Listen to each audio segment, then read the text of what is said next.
E aí vamos então começar a nossa aula de hoje.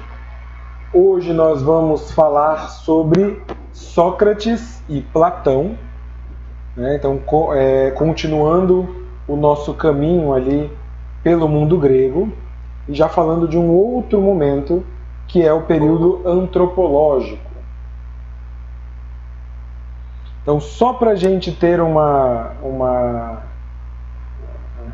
pequeno resumo, nós passamos por tudo isso aqui já, né? Falamos do início do século, do início da filosofia no século VII, explicamos sobre o pensamento mítico, a função do mito, o mundo grego, todo o processo de... Boa noite, Vinícius.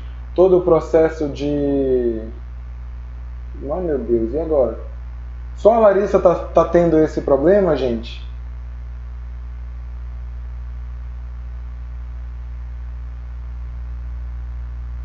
Pede pra Larissa para ela ligar o alto-falante, porque ontem aconteceu isso comigo. Ouviu, Larissa? Vários de informação. Liga o alto-falante.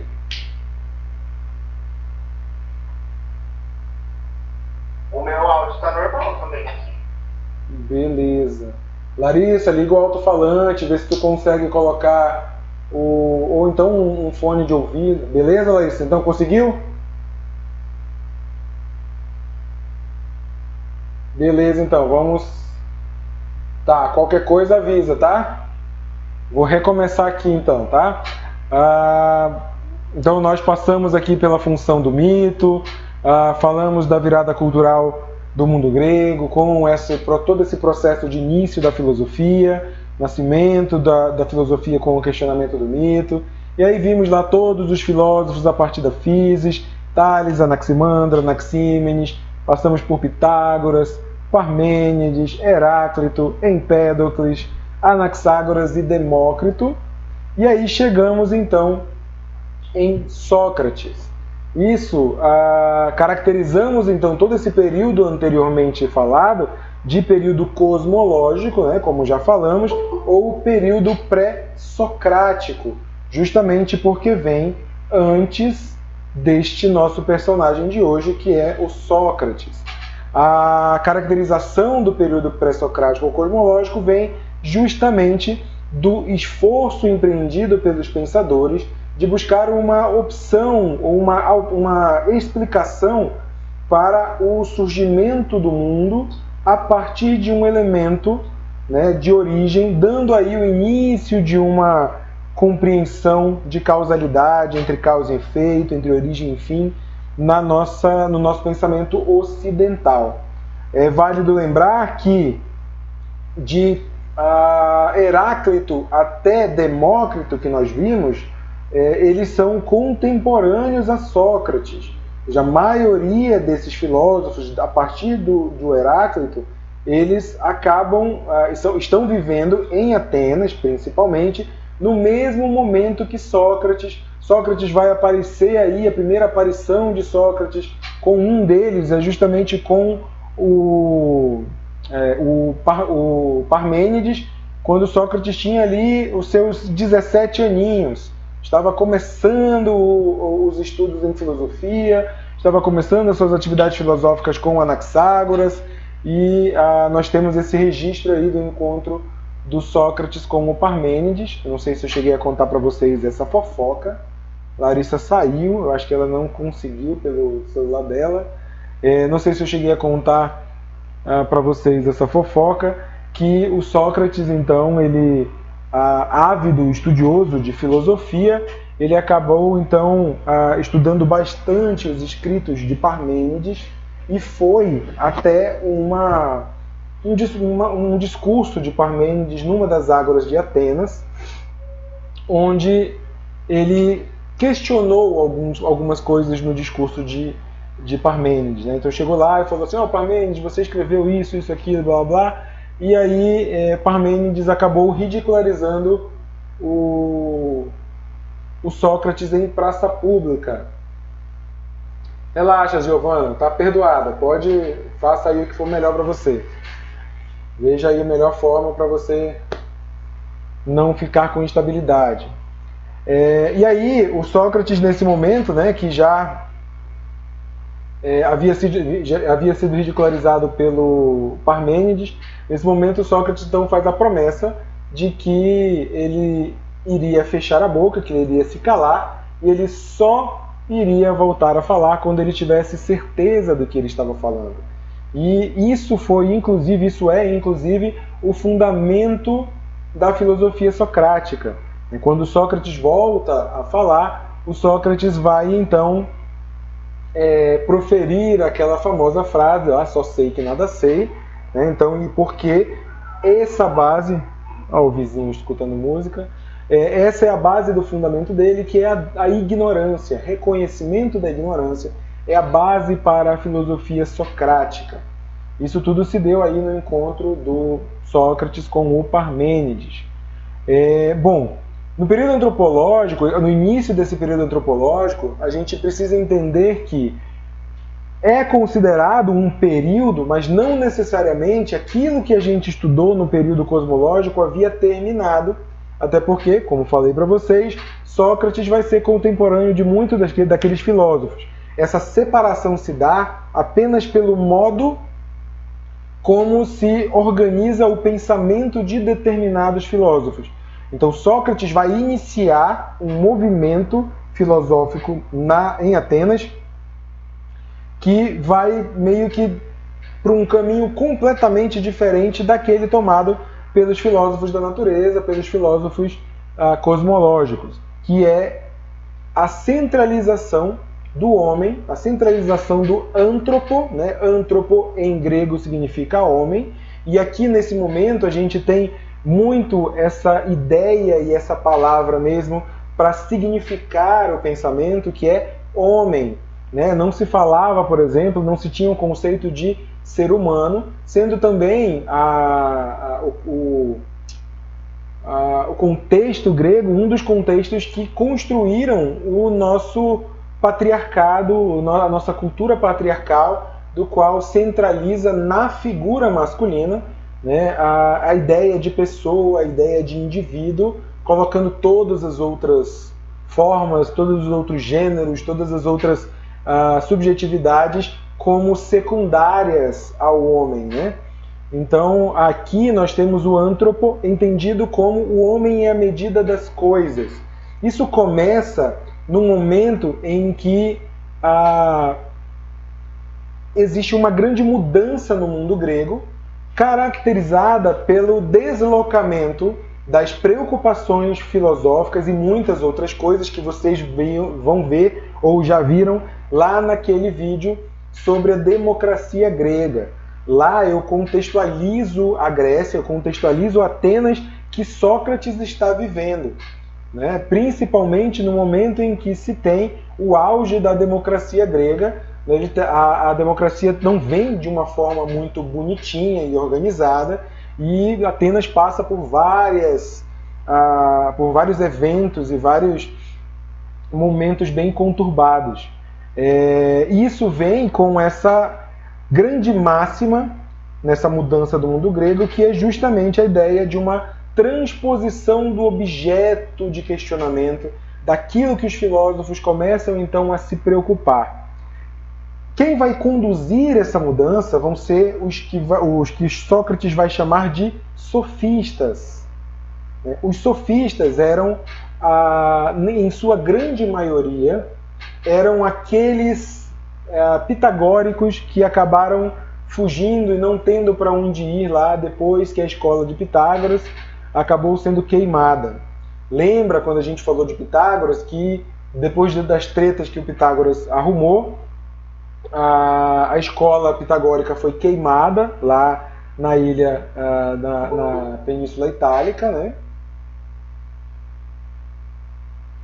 E Pitágoras foge, ele vai, muitos registros dão conta de que ele vai morrer ali na ilha da Sicília, e os filósofos que estavam com ele na escola pitagórica acabam, em sua grande maioria, voltando para a Grécia e desenvolvendo muitas atividades ali naquele quarteto Grécia, Tebas,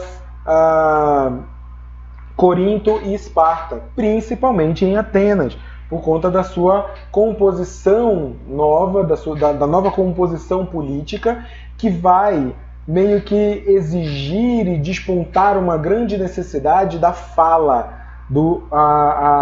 da pessoa falar bem, da habilidade retórica de você falar sem ser contra-argumentado, né? Essa habilidade retórica como uma grande habilidade de discussão, uma grande habilidade de argumentação. Então, nesse momento, esses filósofos vão estar na Grécia, vão estar em Atenas, vendendo os conhecimentos e fazendo uma grande mudança na concepção de dom, ou na concepção da virtude na Grécia. Até esse momento, a virtude na Grécia é considerada como algo do próprio nascimento, né, concedido como o nascimento, ou como um presente dos deuses. Ainda que a gente tenha o movimento todo filosófico para a separação do mito, a maioria da Grécia, a maioria de Atenas ali ainda continua acreditando em seus mitos, continua acreditando em sua mitologia. Então acreditava-se que você nascia com um dom. Por exemplo, se você tivesse grande destreza com espada e batalhasse muito bem, existia uma crença ali de que você nasceu com esse dom, você nasceu virtuoso para as técnicas de batalha ou para as batalhas. Isso era dado como uma virtude ou um dom.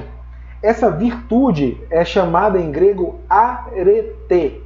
Arete. A-R-E-T-E, acento agudo no último E. Então, arete. Essa arete, então, é a virtude do homem, é a virtude dada, a virtude que nasce com o indivíduo. O sofista, esses filósofos, eles vão fazer uma transposição da arete para a tekne. Então existe uma transposição aí da virtude para a técnica. E eles vão defender que tudo aquilo que você faz bem com técnica, e não necessariamente como uma virtude. Há uma substituição da virtude pela técnica. Então, por exemplo, você luta bem porque você treina as técnicas de batalha. Quanto mais você treina as técnicas de batalha, melhor você fica ao manejar uma espada. E assim surge também uma necessidade, junto com a democracia, de uma boa fala, de uma boa retórica, de uma boa argumentação. E aí esses filósofos começam a defender que a mesma destreza que um homem deve ter com a sua espada, ele deve ter com a sua língua. Afinal, a fala, a boa argumentação é também uma técnica. Ninguém nasce sabendo falar bem, ninguém nasce sabendo de tudo e nem muito menos ninguém nasce com todas as argumentações possíveis. Então é uma técnica que deveria ser desenvolvida e eles começam a vender essa técnica, eles começam a comercializar a educação, seriam os grandes professores da época comercializando a educação em virtude da técnica do falar bem. Isso daí eu estou contextualizando as mudanças no mundo grego. Bom, isso a gente tem então com a participação do homem no Estado, né? O homem começa a participar no Estado, isso é o auge de Atenas ali com a democracia. A gente viu lá na democracia grega que o homem é o único cidadão, então o único que participa do Estado. E esses filósofos começam a atuar de forma a meio que treinar e vender esses conhecimentos para aqueles que necessitavam de destaque nas ágoras, destaque nos discursos políticos.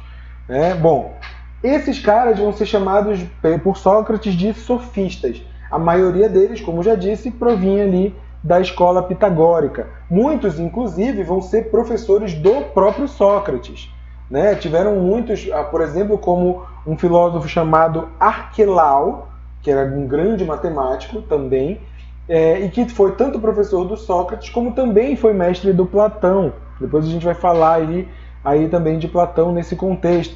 Então Sócrates ele acabou percebendo que Esses caras que se intitulavam filósofos, amantes da sabedoria, na verdade só estavam reproduzindo conhecimentos. Eles não estavam criando nada, eles não faziam filosofia, eles não tinham qualquer compromisso com a filosofia.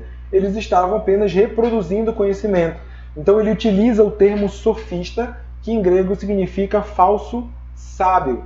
Então, esses falsos sábios acabam só reproduzindo conhecimento, reproduzindo falas e sabedorias de outras pessoas sem se importar ou se comprometer com a própria produção do conhecimento. Então isso é uma crítica. Oi? Pitágoras, então, era um sofista? Não, os pitagóricos se tornaram esses que o Sócrates vai chamar de sofista. Pitágoras, nesse momento aí, já havia morrido. Tá? O que acontece? Vamos voltar um pouquinho. Pitágoras ele vai começar as suas atividades ali em Samos, né, lá nas colônias jônicas. Lá ele vai ser expulso de Samos e vai acabar se instalando ali na Itália, ali na Península Itálica, ali na Botinha, né? E lá, numa das cidades da Península, nessa cidade da Península Itálica onde ele se instala, ele também vai arranjar uma confusão muito grande com o governador de lá. Isso. Ele também vai arranjar uma confusão muito grande com o governador de lá. E aí a escola vai ser queimada, o Pitágoras vai fugir de lá. Alguns historiadores falam, né, narram que o Pitágoras vai morrer na ilha da Sicília, mas que não se tem tanta certeza. E as pessoas que estavam na escola pitagórica, como o Pitágoras foge covardemente, que essa é a expressão mesmo, ele foge e deixa todo mundo lá à deriva, essas pessoas vão voltar para a Grécia, principalmente ali naquele quarteto Atenas, Tebas, Corinto e Esparta, e atuando com muito mais frequência em Atenas, por conta da sua composição mesmo democrática. Atenas estava vivendo um auge bem diferente naquele momento, um auge maior, inclusive, do que todas as outras grandes cidades e estados gregas. E aí esses caras, eles vão começar então a vender o conhecimento em nome de uma técnica de falar bem, porque na democracia todos tinham direito à fala, mas nem todo mundo falava. Então a pessoa que falava bem, que defendia seus argumentos, que acabava tendo um destaque pela sua própria fala, pelo seu próprio discurso, acabava ganhando notoriedade entre os discursos da ágora. Ele acabava sendo aquele que ganharia mais destaque, mais notoriedade e, logicamente, ficaria mais importante.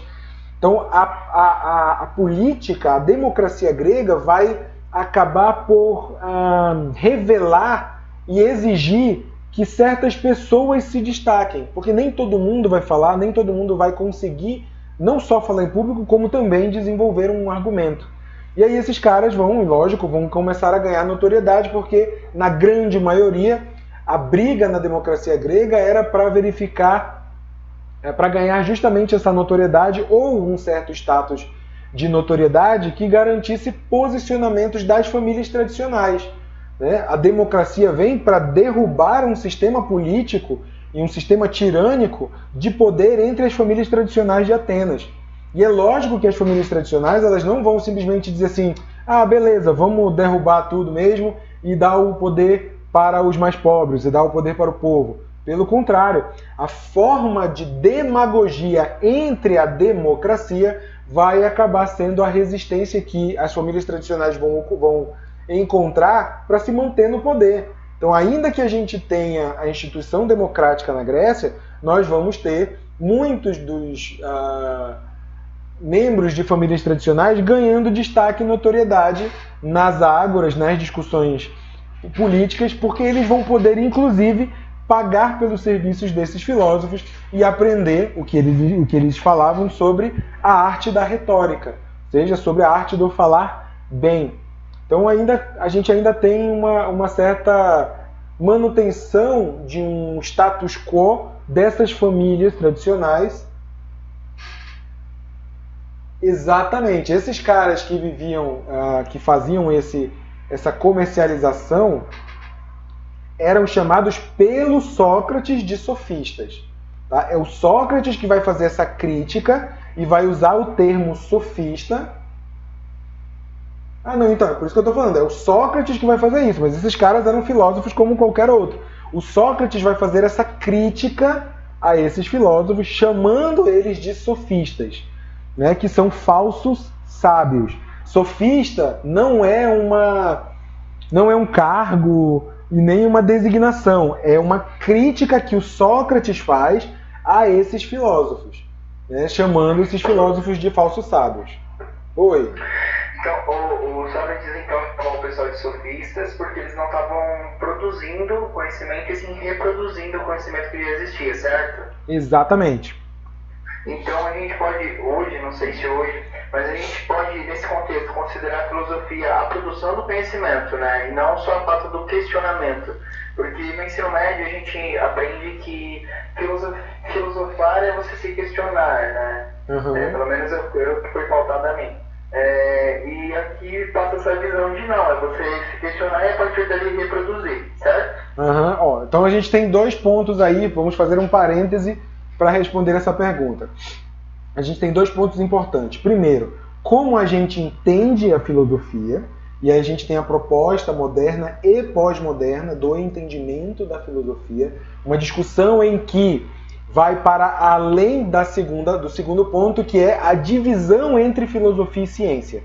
Então, para a gente entender melhor, vai existir lá no Renascimento e por ocasião da ciência moderna, uma divisão entre o que é o conhecimento filosófico e o que é o conhecimento científico. Dentro dessa divisão também entra o que é o conhecimento religioso. Então, o conhecimento filosófico, neste momento, ele vai ser atrelado a esse conhecimento da antiguidade grega, como se filosofia estivesse apenas atrelado à antiguidade grega. E ciência é um novo conhecimento, inclusive um novo conhecimento que habitava os principais movimentos acadêmicos da época, as principais universidades da época.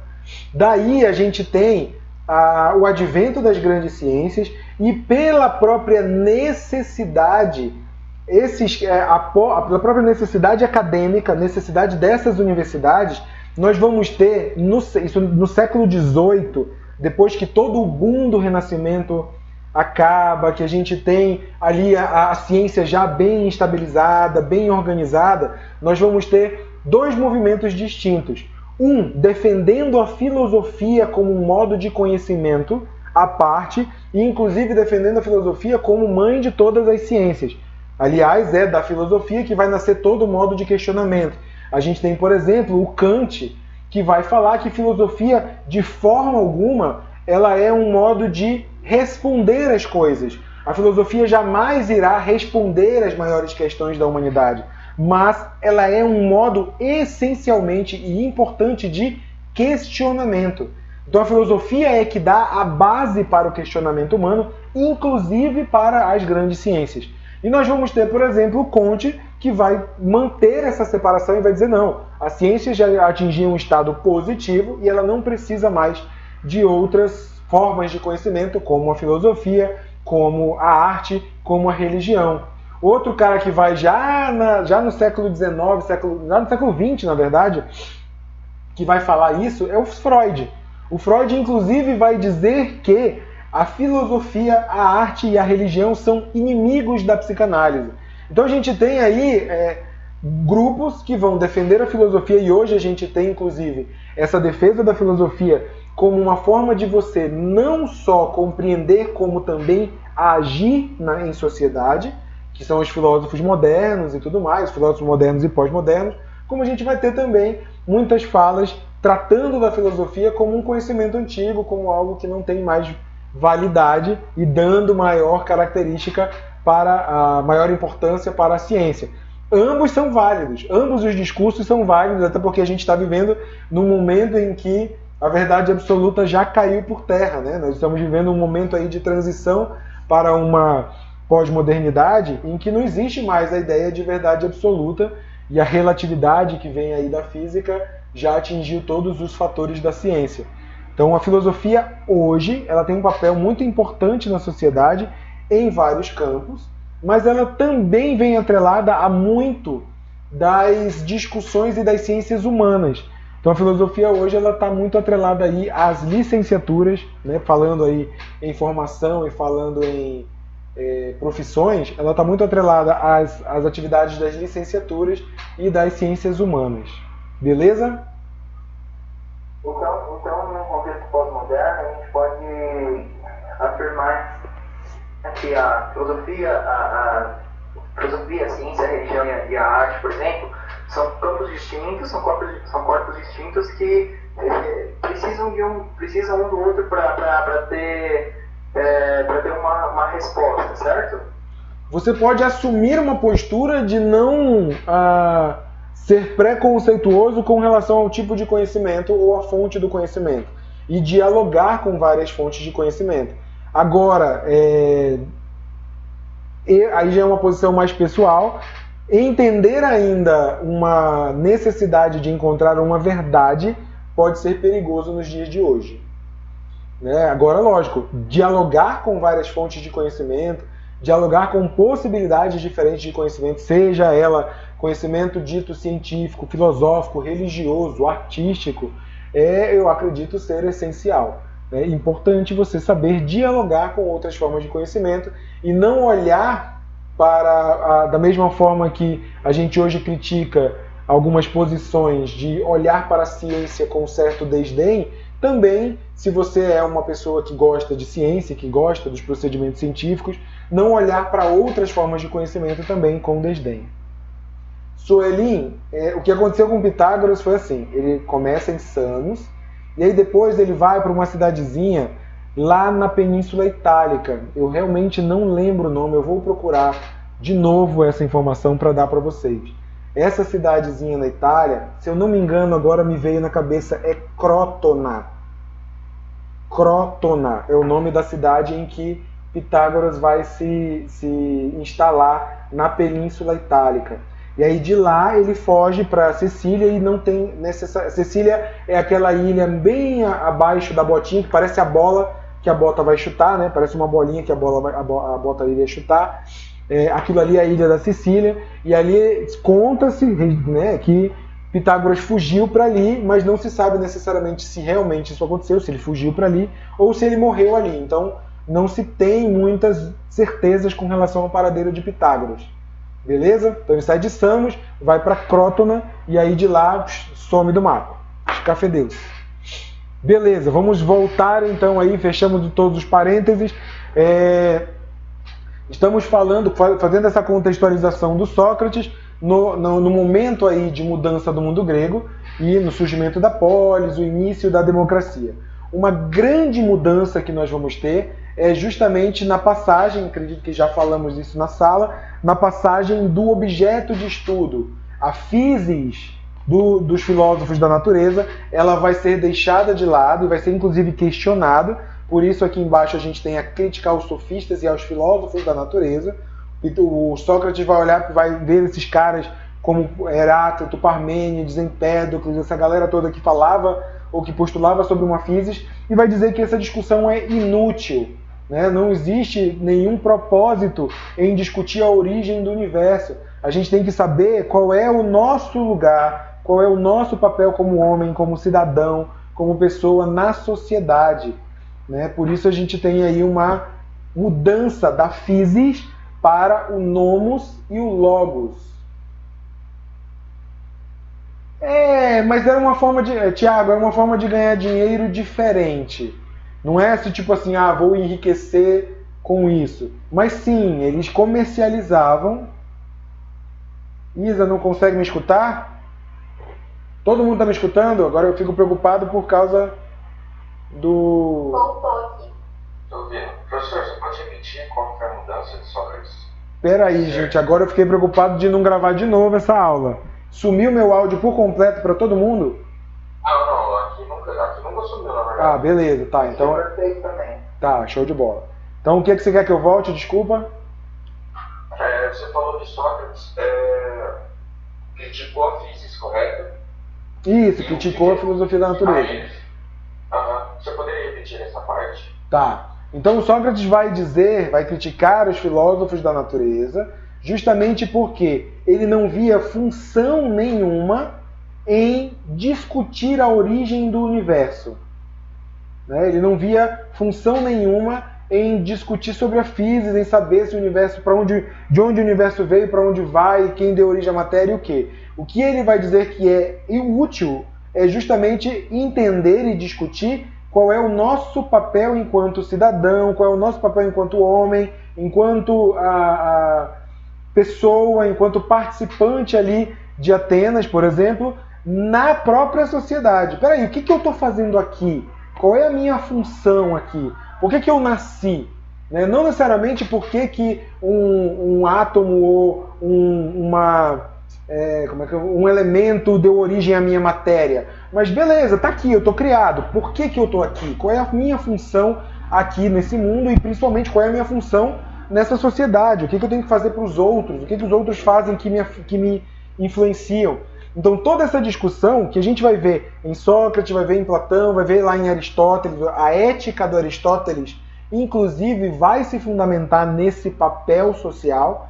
Né? Essa discussão ela vem justamente por esse período antropológico se caracterizar como o retorno do homem ao centro dos questionamentos.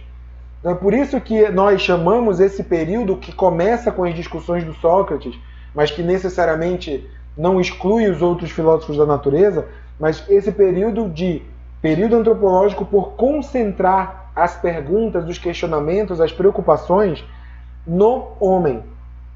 E aí, como que isso é dado? Existe uma passagem da physis, que é esse elemento criador, esse elemento originário, para o nomos e para o logos. O nomos é o nome da coisa, o conceito que se dá para as coisas, e o logos é justamente o poder da fala. Logos em grego é diferente da logia no latim. O latim já traz a ideia de logia por estudo, por uma característica de estudo. Então, quando a gente vê a logia proveniente do latim, ela tem essa característica de estudo.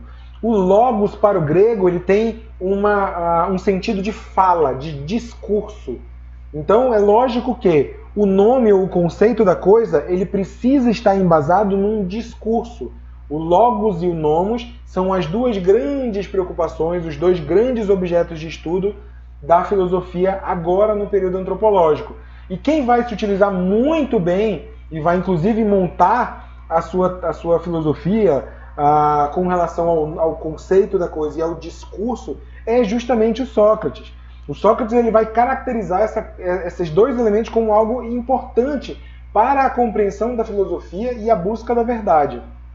Beleza? Então, o primeiro ponto para a gente entender agora esse último elemento aqui, que é o conhece-te a ti mesmo. O Sócrates, depois que ele começa a... Eu tô com medo do negócio não estar gravando. De novo, deu tudo certo hoje de manhã. Bom, depois que o Sócrates começa... Oi?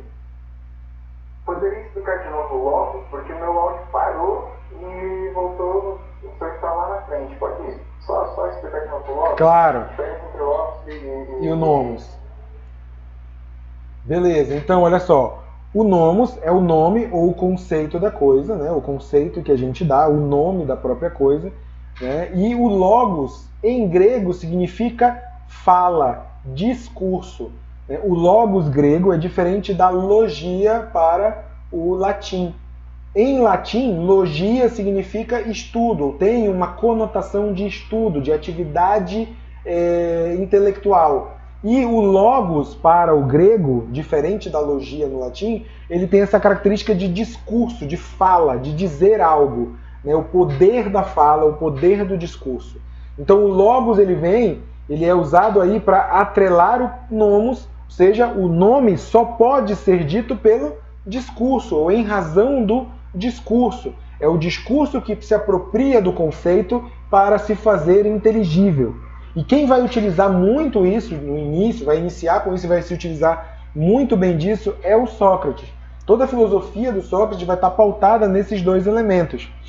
Quando Sócrates começa, então, a sua atividade filosófica, após lá a treta com Parmênides, que ele vai, então, dizer lá, só sei que nada sei, e vai reconhecer, vai colocar que o reconhecimento da ignorância é o princípio fundamental de toda a filosofia, ele vai dizer que o primeiro passo, né, ao reconhecer a ignorância é justamente conhecer os próprios pensamentos, conhecer a si mesmo. Então, conhece-te a ti mesmo, que é aquela frase do oráculo de Delfos, né, do oráculo de Delfos, que vai dizer que Sócrates é o mais sábio de tudo, e aí essa frase, conhece-te a ti mesmo, estava escrito no templo do oráculo de Delfos, e ele vai utilizar isso como princípio do reconhecimento da ignorância. Somente aquele que se conhece pode reconhecer a própria ignorância, pode reconhecer que não está certo o tempo inteiro. Alguém que tenha confiança em si próprio. E isso vai ser o fundamento da filosofia socrática. Essa filosofia ela vai se basear na ideia de maiêutica.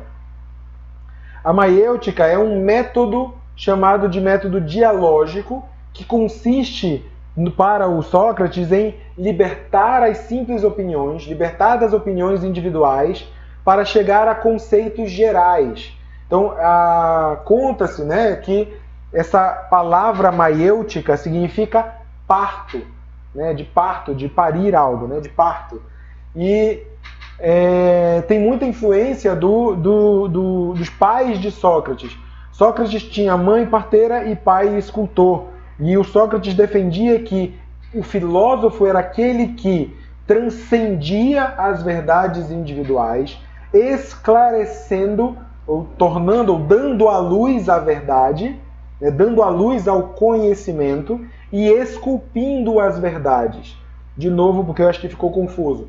O filósofo, ele é aquele que vai se libertar das opiniões individuais, vai parir o conhecimento e esculpir a verdade, tá? Ou parir a verdade e esculpir o conhecimento. Isso tanto faz, porque eles estão falando da mesma coisa. Eu vou parir, ou seja, vou esclarecer uma coisa, vou esclarecer algo que se conhece para esculpir uma verdade. Isso por quê? Professor, vai libertar, desculpa, Oi, não entendi? O filósofo vai libertar das opiniões individuais para parir a verdade e esculpir o conhecimento.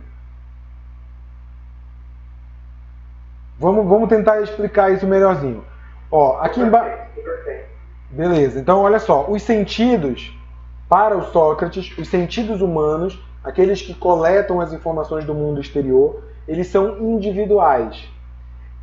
A forma como eu entendo o mundo, como eu vejo, como eu toco, como eu sinto o mundo, ela é completamente individual. Então, a forma como nós vemos o mundo e entendemos o mundo, elas são simples opiniões. O modo como eu vejo uma coisa não necessariamente é igual ao modo que outra pessoa vê a mesma coisa ou compreende a mesma coisa. Então, se eu tenho modos de compreensão diferentes, que a gente chama hoje de subjetivas, eu tenho, então, opiniões sobre aquilo que eu vejo, nunca uma verdade. Né? Então, o Sócrates vai dizer que os sentidos só levam a opiniões, a simples opiniões, opiniões individuais, e elas não têm nenhum compromisso, nenhuma característica de ser uma verdade. E a razão, ou seja, o modo de pensar, o modo de se chegar à razão humana, ela deve ser, então, geral. Chegar aos conceitos, chegar aos nomes, chegar às verdades. Tá? Então...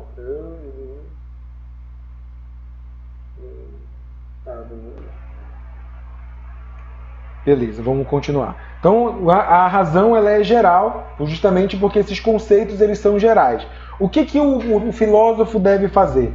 Ele deve, então, ir além. Ele deve ser capaz de transcender as individualidades, ser capaz de transcender a opinião individual e chegar a uma verdade geral. Por isso o método é dialógico. Significa dizer que o método ele só funciona se tiver, no mínimo, duas pessoas. Tem que ser um diálogo, onde baseado inclusive nas questões democráticas, né? Na questão democrática na Grécia naquele momento.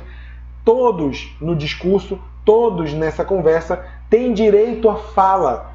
Ou seja, se eu tenho duas pessoas, as duas têm direito à fala para dizer o que elas pensam sobre o objeto, sobre aquilo que se está colocando em discurso. Então, depois que as opiniões são colocadas, né, são colocadas em discurso, existe a discussão, que é para chegar em pontos comuns desse objeto. Todos os diálogos de Platão, vocês vão ver exatamente esse método dialógico sendo posto. Tá, tentar ir mais devagar. Todos os diálogos de Platão, vocês vão ver exatamente esse modo de maiêutica, esse modo de discurso sendo exercitado. Vamos pegar, por exemplo, o Banquete de Platão, né? Tem um dos diálogos, um dos livros, chamado O Banquete. E lá nesse diálogo de Platão, no banquete, existe lá uma mesa, tá vários filósofos, alguns filósofos sentados em volta de uma mesa, num grande jantar, e aí uma das criaturas que estão lá, ao invés de deixar o Sócrates comer em paz, chega lá e diz assim: Sócrates, o que é o amor? E lança a pergunta para a galera lá no meio do jantar. Daí o Sócrates vai conduzir a conversa com aquela galera que está ali, e aí cada um deles vai ter uma espécie de monólogo. Então cada um deles vai falar. Existe no diálogo, inclusive, no banquete, inclusive, você tem aí páginas e páginas de monólogos, assim, o monólogo do Sócrates, o monólogo do Platão, o monólogo da galera que estava ali, né, participando do banquete. E aí depois que todo mundo fala, eles começam então a discussão, questionando essa opinião do outro. Mas você disse isso foi dito assim e tal. E aí eles vão meio que conduzindo essas opiniões para algo que todos consigam concordar. Tanto que no final do banquete eles chegam à conclusão, eles chegam à concordância, e isso é entendido como conceitos gerais, porque todos entendem da mesma forma aquilo, de que o amor tem três formas, que é o eros, a philos e o ágape, né? O amor erótico, o amor entre os diferentes, o amor fraterno, o amor entre os iguais, e o amor às causas superiores, que é o amor ágape. Inclusive, no banquete de Platão, tem no monólogo, no discurso do Platão, vem então a ideia do amor não correspondido. Platão defende uma forma de amar que ela não é correspondida. E aí vem a expressão amor platônico, né, que é o amor não correspondido. Então, o que acontece então? Toda vez que um cara chegava para o Sócrates, e chegava lá, por exemplo, o Crátilo. Crátilo chegou para Sócrates e perguntava: Sócrates, o que é a linguagem? Outro chega para Sócrates: Sócrates, o que é o belo? Sócrates, o que é a verdade? E o Sócrates vai conduzir então a sua maiêutica de modo em que essas opiniões sejam colocadas a comum, para que todos possam conhecer, para que aqueles participantes daquele discurso possam conhecer, e aí vai conduzindo então esse discurso individual até chegar a algo em que tanto Sócrates como seu interlocutor, ou todos os interlocutores naquele momento, conseguissem entender aquele conceito. Sócrates dizia que isso nem sequer era uma verdade absoluta, era uma aproximação da verdade.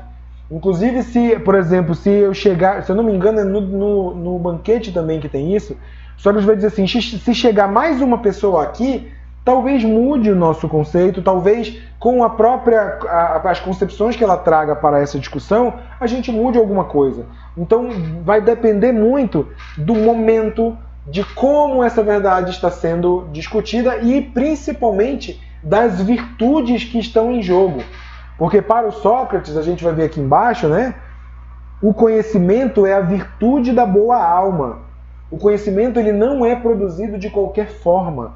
O conhecimento ele só é produto do homem virtuoso. O que é para o Sócrates o homem virtuoso? É aquele cara que não quer utilizar a sua palavra ou a sua técnica, a forma como ele pensa, para corromper os demais. O discurso precisa ser livre de maldades. Não é que eu queira usar o meu argumento para dizer que eu estou mais certo do que você. Não existe para o Sócrates, como a gente hoje escuta muito, as minhas verdades. Né? O Sócrates ia rir da sua cara se você simplesmente chegasse assim, olha, Sócrates, essa é a minha verdade, esse é o meu modo de compreensão, essa é a minha opinião. Ele vai dizer, cara, tua opinião não serve para nada. Tua opinião, ok, você tem direito de ter tua opinião, beleza, mas a tua opinião não serve para nada. Por quê? Porque a gente não pode usar a tua opinião para o bem comum. Então você tem que ser, inclusive, uma pessoa virtuosa de entender que nós chegaremos a um elemento para o bem comum. Isso é uma virtude, né? Ou seja, estar atrelado ao bem, e o conhecimento deve estar atrelado ao bem e ao bem comum. Todos devem, de alguma forma, ser beneficiados pelo conhecimento. Beleza? Então, o homem... Oi? Então ele usava desse método dialógico através dos sentidos, né, das simples opiniões, lapidar eles e chegar numa razão, né, uma razão geral, no conceito de verdade, sendo ela não uma verdade única, que pode ter oscilação a partir de novos sentidos individuais. Exatamente. Quanto mais pessoas participarem dessa construção, mais isso pode chegar. O ideal para Sócrates é assim, para a gente chegar numa verdade, que inclusive isso tem muito a ver com o fundamento democrático, né, da época, para eu chegar realmente numa verdade, um conceito mais próximo da verdade possível, eu teria que ter, se eu tenho 6 mil pessoas em Atenas, as 6 mil têm que participar, as 6 mil têm que falar, e a gente tem que chegar num consenso das 6 mil. E é lógico que isso não é bem difícil disso acontecer. Imagina hoje num mundo de 7 bilhões, quase 8 bilhões de pessoas já. Então é bem complicado disso acontecer, mas o Sócrates vai defender essa forma de conhecimento. Então vamos começar, por exemplo, com grupos pequenos.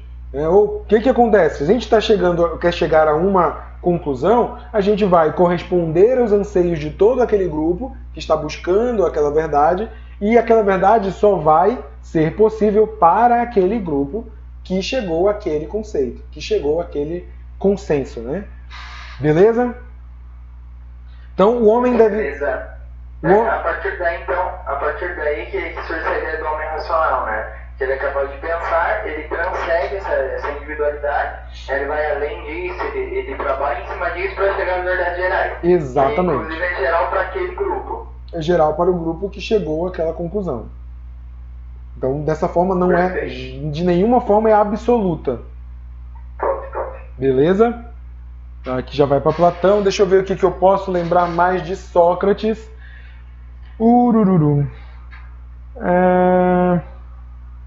Sócrates nunca escreveu nada, né? Sócrates, inclusive, era avesso à forma de escrita, até porque a gente viu lá no vídeo sobre a democracia grega que a escrita começa a ganhar muita força na Grécia, né, em Atenas, e, inclusive, a escrita vai ser utilizada ali num momento de muita importância para a democracia, que é justamente o estabelecimento das leis, a escrita, a redação das leis em Atenas. Isso vai ser muito importante para a democracia, mas o Sócrates vai dizer que isso servia muito bem para as leis, isso servia muito bem para a política, mas o conhecimento não poderia ser aprisionado por uma escrita. Então Sócrates só existem duas figuras na história do pensamento ocidental que nunca escreveram nenhuma linha. E Sócrates é uma delas. Tudo que a gente conhece sobre Sócrates é justamente por conta de Platão. Platão vai, então, escrever vai registrar a passagem de Sócrates na sua escrita, em forma de diálogos. Então, tudo que a gente conhece de Sócrates tem em vista ao próprio modo como Platão via e registrava a interação de Sócrates com os seus interlocutores.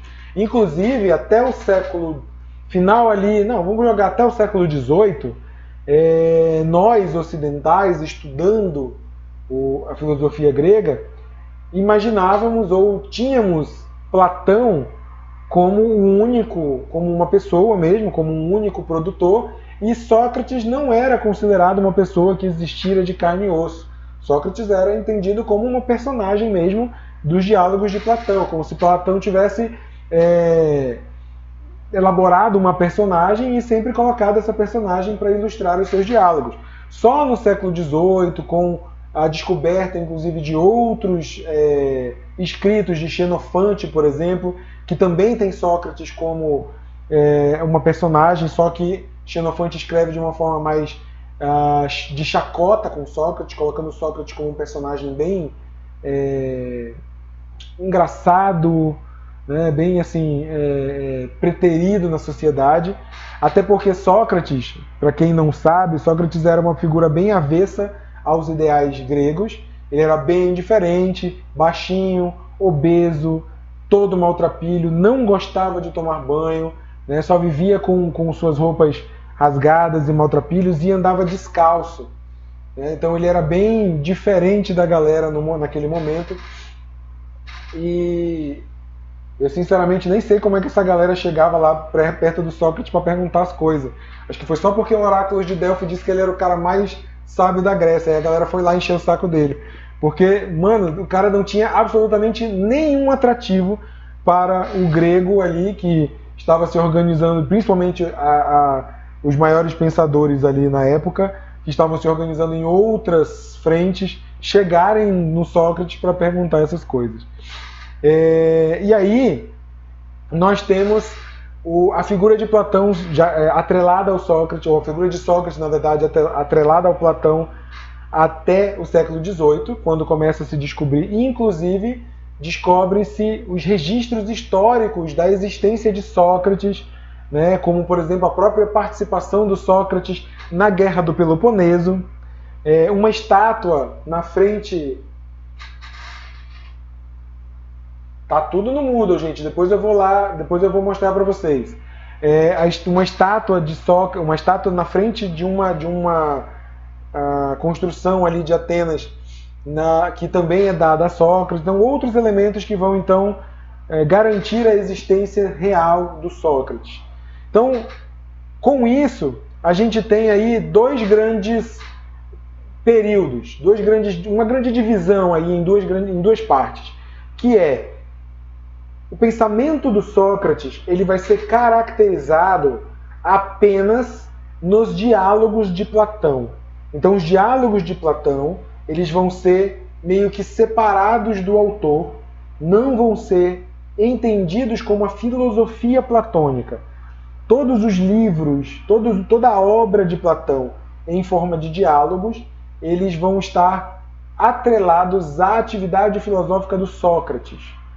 E poucos desses vão estar, então, atrelados principalmente aí um dos principais, que é o livro a obra chamada A República, que vai ser de produção ou de atividade filosófica essencialmente do Platão, que é justamente de onde eu vou tirar, onde a gente vai caminhar para entender a filosofia de Platão. Então tudo que a gente fala aqui está em sua grande parte na obra intitulada A República, em que ele começa fazendo uma discussão epistemológica, onde ele traz a teoria das formas e tudo mais, e depois vai falar sobre a sua proposta de governo baseado nessa concepção.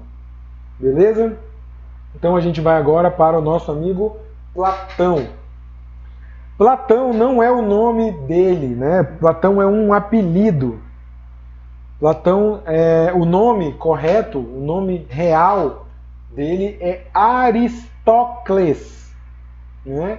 Aristócles, então, é o nome certo, correto de Platão. Existem registros que falam que o apelido Platão se dá devido às costas largas que ele tinha. Platão era baixinho também e tinha as costas bastante largas, o que acabou rendendo esse sobrenome de Platão. Sendo enganado esse tempo todo, né?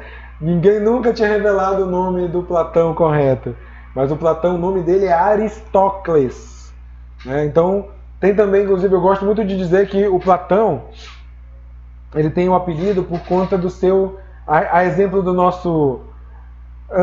nossa anta presidencial, ele tem também um histórico de atleta, né? Que o Platão, ele começa muito jovem, ele começa querendo ser atleta. Inclusive, existem registros do Platão nas Olimpíadas, né?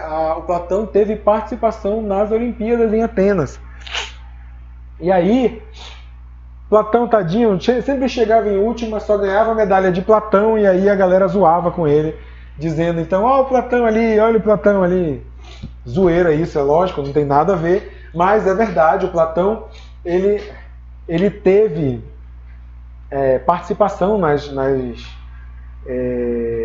meu Deus, me fugiu agora, nas Olimpíadas, e o papai do Platão, né, que o Platão era filho da aristocracia grega, né, era filho da galera de famílias ali, proveniente das famílias tradicionais em Atenas.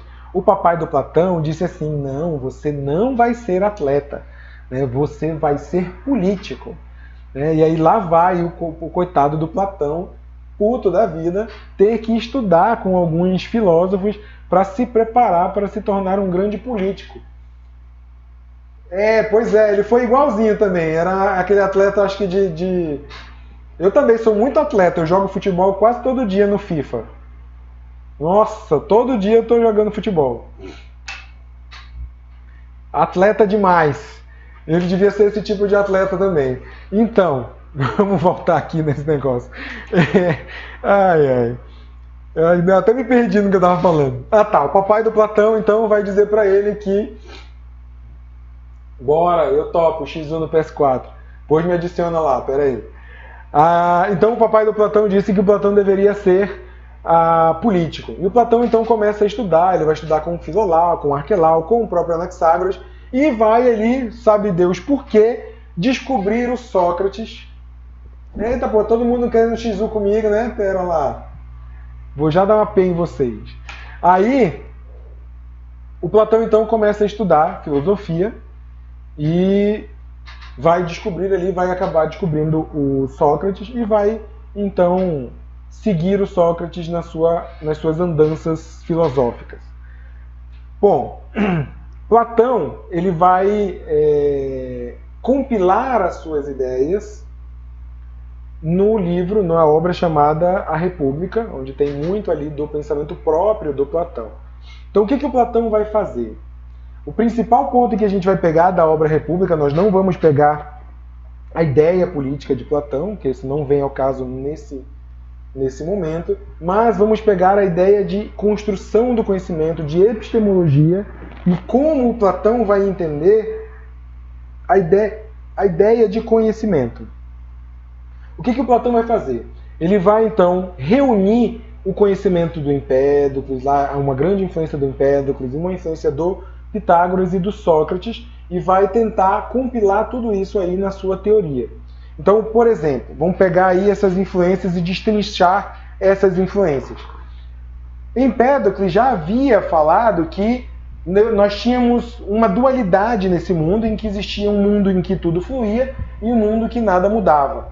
O mundo que tudo fluía era então aquele mundo macro, né? O mundo macrocosmo, o macrocosmo, onde tudo existia, onde tudo mudava, onde tudo fluía, existiam as mudanças o tempo todo. E o mundo micro, que era aquele mundo que nada mudava, o microcosmo, onde nada mudava. Pitágoras também tinha falado algo semelhante, falando do mundo físico, que era esse mundo macro do Empédocles, e o mundo dos números, que seria um mundo superior, que explicaria o mundo físico. E também, influenciado pela ideia do Sócrates de busca pelas essências, de busca pelos conceitos, vão fazer disso com que o Platão conceitue o seu dualismo. E o dualismo platônico ele vai estar atrelado à dualidade razão e corpo, que é a mente, no caso aí, é a ideia de psique e de soma, mente e corpo, e mundo das ideias e mundo dos sentidos. Então, para o Platão, essa dualidade no universo, no cosmos, era formada por o mundo dos sentidos, que era a ideia de mundo físico do Pitágoras, a ideia de mundo macro do Empédocles. Então, o mundo dos sentidos é justamente o mundo onde os sentidos, as experiências, o mundo material, né? Exatamente esse mundo material, o mundo que nós conhecemos. E o mundo das ideias será, então, como se fosse ali análogo ao mundo micro do Empédocles ou ao mundo dos números do Pitágoras. O Platão vai defender que o mundo das ideias é superior mais importante e, inclusive, determina o mundo dos sentidos. Tudo que existe no mundo dos sentidos existe na sua forma perfeita no mundo das ideias. Então, no mundo das ideias, existe uma verdade absoluta, imutável. Vamos exemplificar para ver se fica mais fácil. Eu gosto muito, não sei quem leu, mas quem não leu, leia. Quem quiser, acho que eu coloquei no Moodle, mas senão eu posso colocar para vocês. Leiam O Mundo de Sofia. Eu gosto muito desse livro e eu vou usar um exemplo desse livro do Mundo de Sofia. O mundo das ideias é como se fosse a forma de um bolo. Sabe? Pega a forma do bolo, né? A forma que a gente faz um bolo, e ali seria, para o Platão, seria o análogo, né? Uma analogia ao mundo das ideias. O que a gente faz então? A gente pega aquela forma, coloca a substância lá, os ingredientes, a massa do bolo, põe no forno, e aí, quando a gente faz o processo de tirar o bolo da forma, é o processo da passagem do mundo das ideias para o mundo dos sentidos. Quando a gente tira o bolo da forma, o bolo sai no mesmo formato da sua forma, correto? Só que, se a gente olha para a forma, existem algumas migalhas ali na forma. Platão vai dizer que assim é a relação entre o mundo dos sentidos e o mundo das ideias. Vamos acompanhando aqui, Isabela, qualquer coisa tu pergunta depois. Então, o mundo dos sentidos e o mundo das ideias existem nessa relação. O mundo das ideias é a forma perfeita. Aquilo que existe na essência perfeita de tudo. E o mundo dos sentidos é o bolo fora da forma, com as suas imperfeições. Então, vamos tentar destrinchar mais esse exemplo. É mais ou menos isso aí, expectativa e realidade. Vamos pegar um exemplo que ele dá da folha. Né? Então, por que a gente tem várias... As folhas são todas diferentes. Por que a gente não tem uma folha igual? Então, se a gente pegar uma árvore, na mesma árvore, as folhas são todas diferentes. Isso porque todas as folhas são cópias imperfeitas. Né? Então, a folha ela já existe imutavelmente no mundo das ideias. No mundo das ideias existe a folha perfeita, a forma da folha perfeita. Só que na transição do mundo das ideias para o mundo dos sentidos, essa folha vem e é uma cópia imperfeita dessa forma perfeita que habita no mundo das ideias. Isso ele está explicando a relação entre a reunião cheia, mas olha, tem 45. Uai, eu não limitei para pessoas, deu tudo certo da última vez? Que estranho. Estranho, não sei o que está acontecendo. Bom, então vamos voltar aqui, vamos ver como a gente chega aqui. Depois o povo vai ter acesso a essa aula. Então, assim, existe uma relação entre o mundo das ideias e o mundo dos sentidos, sendo o mundo dos sentidos uma cópia imperfeita do mundo das ideias, que é perfeito. Essa é uma noção que o Platão vai fazer sobre o conhecimento inato. O Platão vai defender que no mundo das ideias existe a ideia ou a razão perfeita das coisas, ou seja, a verdade absoluta. Ao contrário de Sócrates, Platão vai defender a existência de uma verdade absoluta. Tá? Então, vamos pegar essa mesma relação com o dualismo mente e corpo. A mente, para o Platão, era a razão. A razão humana, ela tem a mesma característica e substância da razão universal, ou seja, do mundo das ideias. E o corpo tem a mesma característica e substância do mundo dos sentidos. Então o corpo só pode alcançar o mundo dos sentidos e a mente, ou a razão humana, pode acessar a razão universal. Então o que o Platão defendia? Os sentidos, o corpo só pode acessar aquilo que é do mundo dos sentidos. E a mente, ou a razão humana, deveria se utilizar das operações lógicas e da matemática para acessar, para ter maior acesso, maior acessibilidade ao mundo das ideias. Então existe uma forma aí de dizer, olha, do mesmo jeito que a gente viu na aula passada sobre o Descartes, quando Descartes fala de uma diferença entre a mente e entre o corpo, dizendo que a mente não é da mesma substância do corpo, isso a gente vê agora que é uma influência direta do Platão. O Platão vai falar a mesma coisa. O corpo tem uma substância própria e a razão é de outra ordem, ela é diferente. Inclusive o corpo está atrelado ao mundo dos sentidos e a mente, ou a psique, ou a razão humana, está atrelado ao mundo das ideias. Ele pode acessar o mundo das ideias. Tá? Inclusive o Platão defendia aquele mito do Homero, do Perseu, a ideia do Perseu de que a alma era aprisionada pelo corpo. Então por quê? Porque eu tenho uma substância diferente aprisionada pela matéria. Bom, para ilustrar, isso ele chama de teoria das formas, porque para o Platão, no mundo das ideias, existe a forma perfeita de tudo o que existe no mundo dos sentidos. O sentido é os teus 5 sentidos. Olfato, paladar, tato, esses são os sentidos. Mundo dos sentidos significa isso, é o mundo onde os sentidos humanos agem, onde eu toco, onde eu vejo, onde eu sinto as coisas. Tá? E o mundo das ideias é o mundo do pensamento ou da razão. Ô professor, Oi. Diga de novo sobre a mente, fazendo favor. Você disse que o corpo tem sua substância própria. E a mente é o quê? Tá. Ela também tem a sua substância própria. Ela é de ordem diferente do corpo. Então o corpo é formado de uma coisa, que seria da matéria, e a mente ela é imaterial, ela tem outra substância, como se fosse aquele elemento insubstancial lá do nosso amiguinho Anaximandro, quando ele falava do apeiron, lembra? Que ele falava que o apeiron ele não tinha substância, não tinha forma, não tinha nada.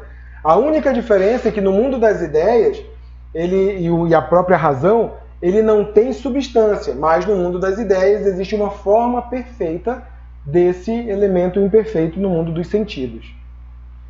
Para ilustrar bem, a gente vai falar do mito da caverna. Ele usa a história que a gente hoje fala de mito da caverna para ilustrar a teoria da forma. Quando ele vai lá, ele está defendendo, está falando sobre essa teoria da forma, falando lá sobre a divisão mundo dos sentidos e mundo das ideias, e aí ele usa essa história para ilustrar essa teoria dele. O que é então, o que é esse mito da caverna? Platão vai dizer que toda a humanidade vive como se fosse no interior de uma caverna, de costas para sua entrada. Então, tudo o que a humanidade vê, tudo que as pessoas conseguem ver, são a partir da incidência da luz no interior da caverna, para dentro da caverna, são as sombras projetadas do mundo lá fora. A gente, ou seja, o mundo dos sentidos, só conhece as formas imperfeitas. É como se o mundo do sentido fosse uma sombra desse mundo perfeito das ideias. Então, se, por exemplo, alguém, qualquer pessoa, conseguisse se libertar dessa caverna e fosse para fora, fosse para o exterior da caverna, se ele não morresse ou ficasse louco contemplando a verdade, ninguém acreditaria nele, porque se ele voltasse para tentar falar para as pessoas não iriam acreditá-lo e iriam taxá-lo como louco, ou até poderia correr o risco de ser morto. Isso porque a única forma de conhecimento que a humanidade, que os seres humanos têm naquele momento, é uma forma completamente enganosa. Os sentidos enganam a nossa forma de conhecer o mundo. Cuidado para não machucar, Rebeca.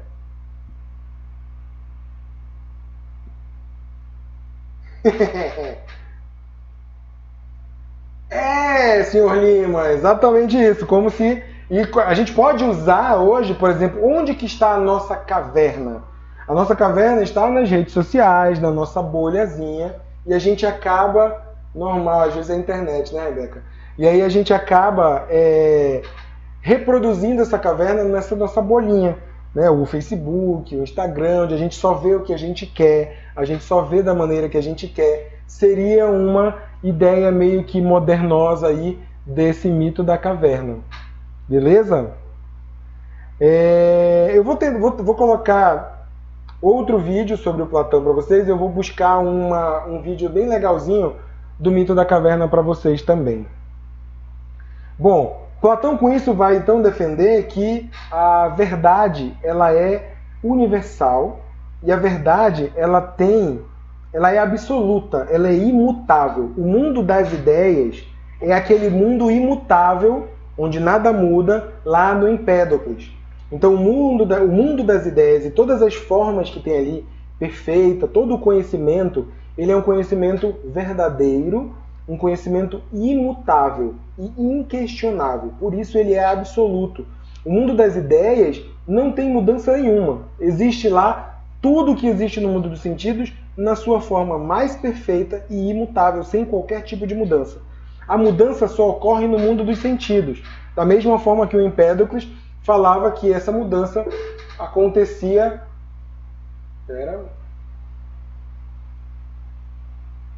Alguém pergunta aí sobre a arte. O que tu quer saber sobre a arte, Catrine? Então, assim, a gente tem essa divisão sobre o mundo dos sentidos e o mundo das ideias. Como a verdade...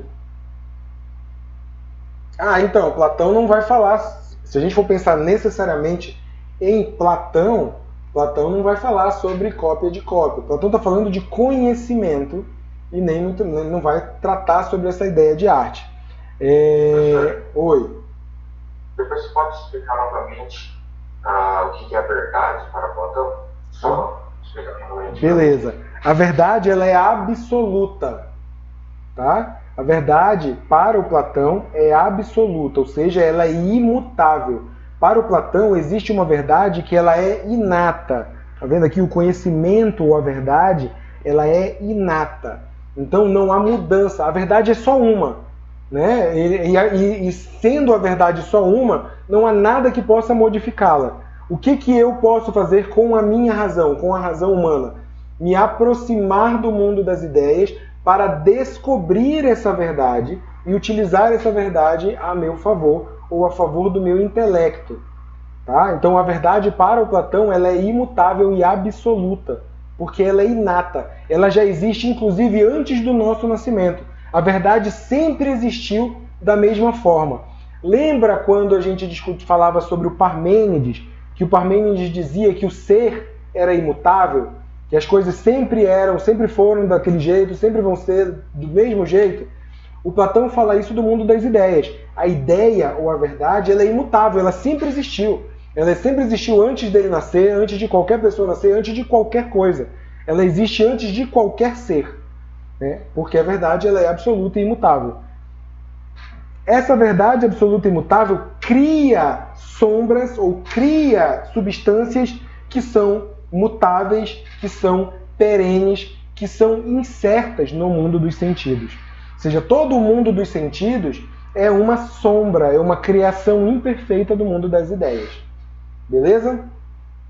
Como a verdade ela é imutável, absoluta e inata, e o Platão acreditava que nós deveríamos, através da razão humana, através da nossa razão humana, nos aproximar do mundo das ideias, para nos aproximarmos da verdade, o discurso, a dialética do Platão, ou seja, o modo como eu tenho o diálogo e como eu chego a uma ideia em comum para o Platão, vai ser completamente diferente da de Sócrates. Lembram que Sócrates vai utilizar a dialética, ou vai utilizar o diálogo, para chegar a um consenso, superando as verdades individuais e chegando a um conceito, a uma verdade geral. Para o Platão, isso não é da mesma forma. O discurso ele tem como base o argumento mais forte. E o argumento mais forte é aquele que tem compromisso com a verdade. Então, se o seu argumento é forte e ele tem compromisso com a verdade, logo ele vai superar os argumentos mais fracos, superar e derrubar os argumentos mais fracos. Porque a verdade é só uma. Então a verdade ela não é um consenso. A verdade ela é uma. E aí se eu consigo, com compromisso, com argumentos válidos, me aproximar dessa verdade e garantir que isso é uma verdade geral, né, nesse argumento, eu consigo derrubar os argumentos mais fracos. Isso para o Platão é chegar a um princípio único, ou seja, os argumentos mais fortes derrubam os argumentos ou acabam se tornando superiores aos argumentos mais fracos. E aí eu vou me aproximando da verdade com os argumentos comprometidos com a verdade. Beleza, galera? Platão... Oi. A mudança acontece no mundo dos sentidos por conta do livre-arbítrio, ou não? Não. A mudança acontece no mundo dos sentidos pela própria característica do sentido ser algo em constante mudança. O mundo dos sentidos é essa realidade em constante mudança, onde, né, como aqui a gente viu, tudo flui. O mundo dos sentidos, a característica dos sentidos é a fluidez, é a mudança. O mundo das ideias é a imutabilidade, como a gente viu lá com o Empédocles. Beleza? É a característica do mundo dos sentidos. O mundo dos sentidos, ele já é mutável, ele já tem em si as próprias mudanças. Ok? Ele é fluido. Estava falando então... Sabemos então que o nosso amigo Platão criou então a sua academia, a Academia de Platão lá, que é dado esse nome por ter sido organizada no Jardim dos Academos, Jardim de Academos, que era meio que um semideus ali, e em razão disso vai ser chamado então de academia. E o Platão vai ter muitos adeptos nessa escola, nesse modo de organização. Inclusive o Aristóteles vai ser um dos mais promissores ali, vai substituir o Platão na academia depois, e nós vamos conhecer o Aristóteles a partir da próxima aula. Então temos ali a Academia de Platão, onde o Platão inclusive tinha vestibular para a Academia de Platão. Para entrar na Academia de Platão você fazia meio que uma prova de lógica e de matemática. Antes de entrar na Academia de Platão você tinha que estar seguro e saber muito bem lógica e matemática, porque a filosofia deveria seguir os mesmos princípios. Platão, por exemplo, defendia que a filosofia não era um livre pensar. A filosofia tinha um procedimento, tinha uma metodologia própria. Ela precisava ter compromisso, né? Não era só simplesmente sentar e pensar e filosofar no nada. Não, você tinha que estabelecer o compromisso com a verdade. E aí isso se dava através do pensamento lógico e das matemáticas. Beleza, galera? Na próxima aula, então, vamos falar sobre Aristóteles, fechando, e a gente vai falar de Aristóteles, já vai entrar no período ali dos impérios, e também, quem sabe, já vamos entrar também na Idade Média.